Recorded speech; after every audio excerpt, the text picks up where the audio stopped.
And then so you've actually you're in with Rose Again Foundation, but you've Yes. actually were in the foster system. Is that right? Yes. So what was that like? I mean, I've heard stories about No, it, but what's yeah. the real story of what it was like?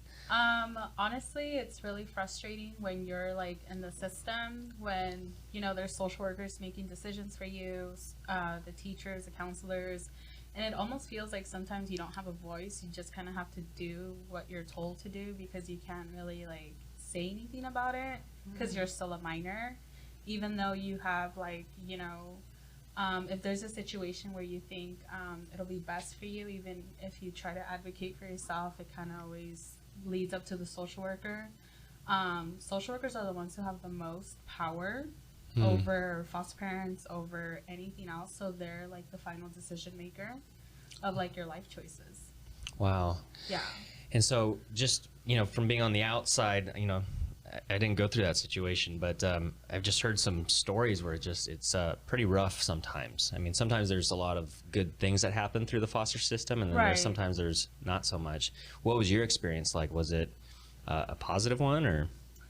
I would say it was like a combination. So I was raised by a single mom, and you know she was a prostitute. You know, because we were on welfare, on food stamps and things like that, and it was never enough to get us through the month.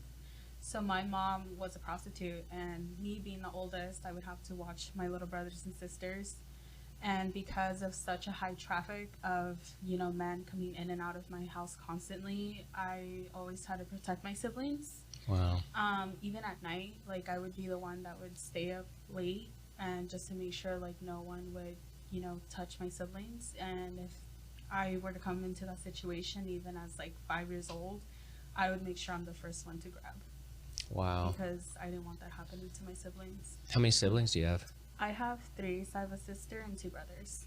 Wow. Yeah. And so what age was this that you went through that? My memories go as far as 3 years old.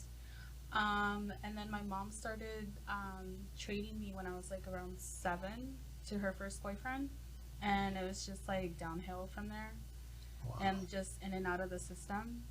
So I was placed into foster care when I was about to enter 5th grade. And it was bad because, you know, you have these social workers that come to your house, right? So I remember, like, I answered the door and they're like, oh, like, we need to talk to your mom. And, like, I just watched the conversation, like, escalate. And I knew something was bad happening. And we lived in a little studio home that was meant for one person to live. And there was, like, 5 of us in there. And the social workers, like, looked in the fridge and, you know, it's empty. You know, there's insects everywhere. Like, there's cockroaches. Like, the dirtiest home you could imagine. Where was this at? In Fresno, California. Oh, wow. I'm from Yeah. Bakersfield, so, you know. Huh? Oh, Central Valley? There you go. Woo, woo. Yes, like, you know Fresno. Oh, yeah, I know Fresno. Yeah, so we were removed, and I remember, like, being placed in the back of the cops' car with my siblings, and they were crying, and I felt like I couldn't cry because I was the oldest, and I had to be strong for them. And we were placed in a Filipino foster home, which was really hard because, you know, we're Hispanic, and we had lice at the time, too, because of all the neglect that we went through. And, like, you can just tell, like, the difference in how she treated her kids versus us. We were never allowed to play with each other, never allowed to open the fridge, never allowed to open the pantry, never allowed to play outside. Like, So really- you weren't placed into a loving, warm Oh, heck environment. No way. And were Yeah, you guys no. all together, you and your siblings? Yeah, we were together, but just, like, we weren't allowed to play with each other. Like, you would walk in that house and you would hear, like, a pin drop. Like, you would never think kids are living there. Just because she had a high schooler at the time and a middle schooler. So I don't know if she was just done raising kids or I don't know.